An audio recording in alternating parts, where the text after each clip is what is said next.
I don't have that much juice in there. Hello, and welcome to a Loyalty Cup discussion. Today we're going to talk about New French Extremity. New French Extremity.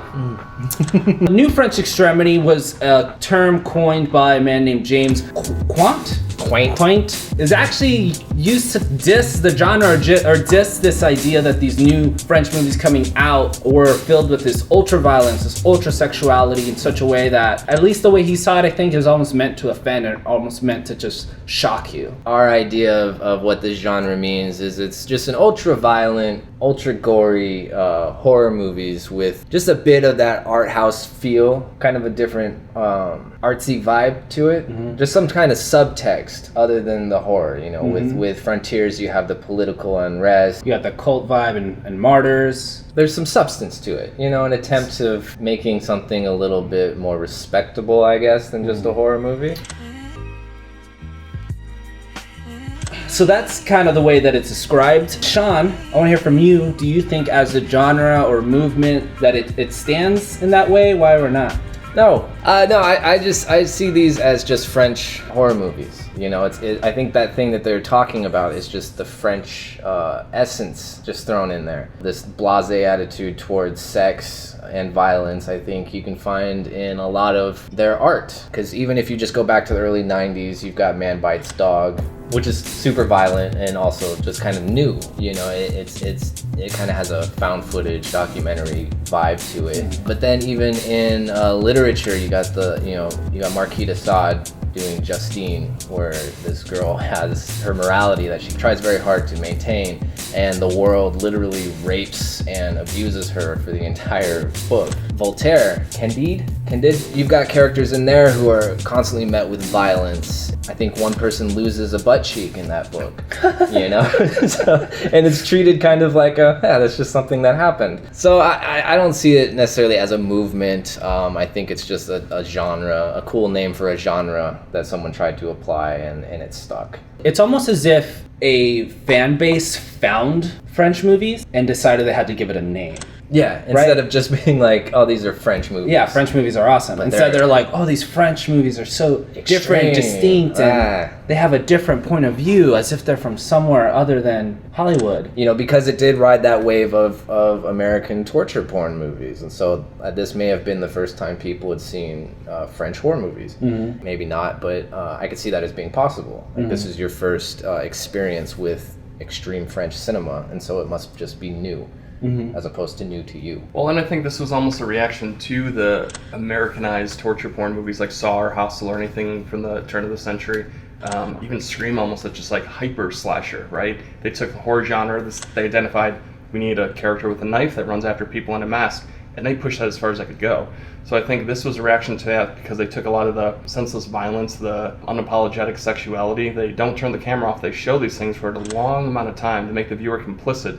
But then they also try to wrap in some morality or some kind of twist, either like the cult in Martyrs or the Nazis in Frontiers, you know? So you do see it as like I think it's, so if it were based on our discussion, I would almost agree, it's almost more like a genre now because I think a lot of filmmakers are still reacting to these things and pursuing these ideas. The way it was originally written was almost identified as a movement just because these movies were clumped together like in the early 2000s or late 1990s. People attribute Lars von Trier's Antichrist as part of this movement. He's more of a European director. And Antichrist isn't a horror film. It's just like a balls-to-the-wall drama, but it has all these same attributes, right? It has extreme sexuality, extreme violence, a disconcern with things like a kid falling out of a window. So I actually think you guys are saying the same thing. Yeah.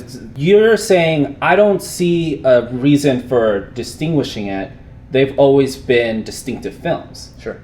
Right? But the truth of the matter is that they're still distinct. They still are very distinctive from what's going on in Hollywood or in the US, right? They do go, though they borrow from this sort of torture porn vibe that was going on in that time, they still distinguish themselves with that European sort of flavor of, at least for me, allowing for it to be more visceral, allowing the camera to linger for what it shows, the way that you said it, how it makes you complicit. So while they're distinct, I don't think it's distinct from other European stuff. Yeah, for them they don't call it French film, they just call it film. Well, I think one of the main differences too that moves it away from torture porn is they try to attribute these twists, whether it's religious persecution or upheaval or gender politics, any of these kind of things that push it outside of the norm of a horror film, they pursue that.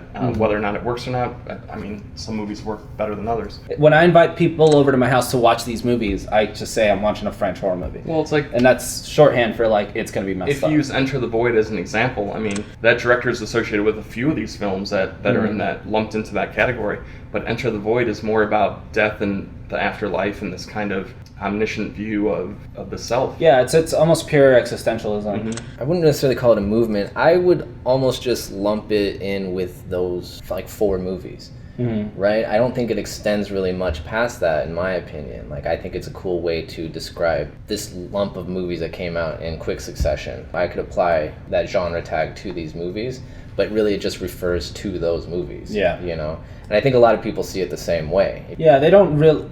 Enter the Void isn't the first one that comes up, or Demon Lover isn't the first one that comes up. At that point, I think you're arguing genres. I like to just lump these, Martyrs, Frontiers, Inside, High Tension, call that, I think it doesn't really extend much past those 4 I think, movies. if you extend it past that, you're being a little bit liberal with the titling, and if you want to argue with me with that, I won't. Just like, that's fine. Right, you can call it whatever you want. But despite that, I still do find them very distinct. There's not a lot of other movies that have seen like the top 4, the strong 4. Quadrilogy. The quadrilogy. Before we wrap this up, let's just kind of throw out some stray observations, some things we noticed while we were watching these movies. One of the things I noticed while watching these films is that commonly there's one of the characters that you feel extreme empathy for, right? And whether or not it's a protagonist or antagonist or protagonist turned antagonist, you become invested in one of these characters, And in Frontiers, it started with a group of thieves, and you assume they're the protagonists. But they're thieves, they're taking advantage of a situation of basically committing crimes, and then they become the pigs in the slaughterhouse, like metaphorically, right? But then some of the protagonists in that film, Hans the Butcher and that one girl that was the mother to all the cave children, the antagonist, you start to feel empathy for them too, because you realize they're in this situation they can't get out of. So you're talking about humanity? Humanity and empathy, yeah. So even though these movies, there's a huge lack of sympathy just for the viewer, you connect with it you because of that acknowledge empathetic the characters. connection. Yeah. That is a really interesting way to look at it. It's like they don't care about you, but they want you to care about the character on screen. And that is rare in the other movie, like American gore and torture. Because they are movies. just lambs for the slaughter. Yeah, they're there just to get worked over, and you don't Cannon really fodder. Because I think that speaks to American audiences as well. It's much easier, it's more palatable if you don't necessarily care for these people, or if they do something bad that you find it's justified that they get their arm cut off and they have to stare at their stump screaming. And with this, you do feel bad when people get taken out, I think. Well, yeah, and even as an example, in Antichrist, you almost don't feel empathetic for any of the characters, The 2 main characters, the only characters, pretty much, terrible things happen to both of them, and you're just watching out of disbelief, and you really aren't invested in either of them. Yeah, they're not necessarily great movies. I think people attribute more to it because it's part of a movement. I had this conversation with my roommate where he actually recommended 2 of these movies, like before we even started doing this. And I had added them to my list, but I didn't give it much thought. I'm like, eventually I'll check this out. I think I watched Martyrs, and he's like, what'd you think? I'm like, he's like, really? And then I watched High Tension, and that one he was really stoked for me to watch. And I'm like, I like that one less than Martyrs. Like, I kind of liked Martyrs until I didn't, and this one I never liked.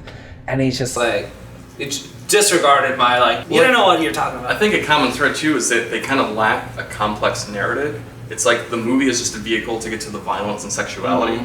I think that they actually have more complexities than they're able to take on, I think is what ends up happening, right? I think Martyrs, it's like it adds all these other layers that it's like, well, you didn't actually know what to do with these. Like pretty late in the film. Yeah, but I do think Martyrs brings it home with the violence. I think that especially early on, the violence is visceral. And I think High Tension has that really great buzzsaw scene, or the chainsaw. What am I thinking? Circular saw. Well, the difference is for Martyrs, it's not about the violence, it's about the pain and suffering that the martyrs are going through, whereas in something like High Tension, it becomes more of a slasher film because of the chainsaw scene or the beheading scene. But for me, and it's not one that we got to dive really deep into, but for me, Inside takes it home because it gets to the violence, and the violence is all blood-curdlingly good. I didn't see Inside. Yeah, it was really great. I liked Inside the most, and it does have a very straightforward, spoiler alert, there's kind of a twist, and it's It's not good, but I didn't care at that point. I'm like, who cares? Nice.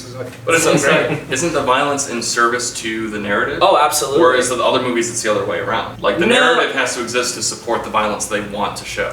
I think with Inside, and maybe it's almost like it barely belongs to the genre because it doesn't have so many of these quote unquote profound like plot machinations. It kind of just puts you in a box and then makes that box a gory mess. For that, I think is why it succeeded, because it knew what it was and knew what it was trying to do, and it pulled it off in a way that was really great.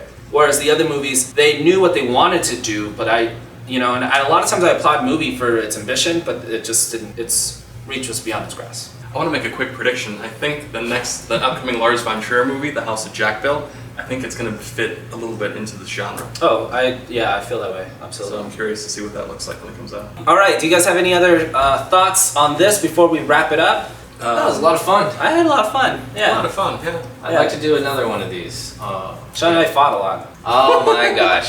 So many arguments. It's great. You So gotta dumb, check the but camera. I really felt it was justified to scream at this guy. Yeah, I'd love to see. I'd love to do this again with other made-up genres. Yeah. Movements. If and you guys sex have any wonders. suggestions for what we could do next, what series of films or movements or subgenres, we'd love to hear it. We'd love to jump into it. And with that, we'll say good night. Adieu.